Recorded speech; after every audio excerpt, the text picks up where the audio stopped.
En direct avec le journaliste et essayiste camerounais Jean-Bruno Tagne. Bonsoir. Déjà pour commencer, Bonsoir. où se trouve Issa Chiroma Bakary? Certains médias disent qu'il est au Nigeria. Pensez-vous que le Nigeria va l'extrader si le gouvernement le demande?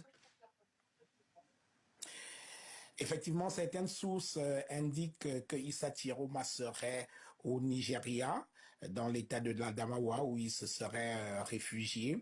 Mais il n'y a rien de véritablement confirmé jusqu'à présent, parce qu'il pourrait tout aussi être en République centrafricaine qu'au Tchad, qui sont tous des pays frontaliers de la partie septentrionale du Nord, où il se trouvait depuis qu'il a proclamé, ou alors depuis qu'il a annoncé sa victoire à l'élection présidentielle.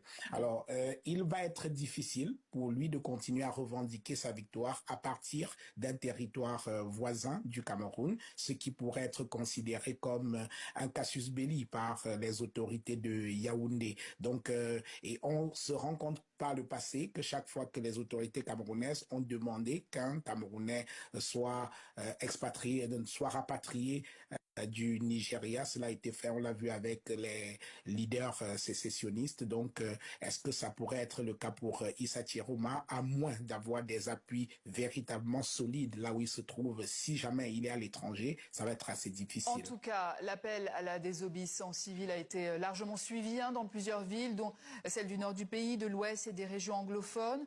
Beaucoup moins à Yaoundé. Que traduit selon vous ce niveau d'adhésion des populations?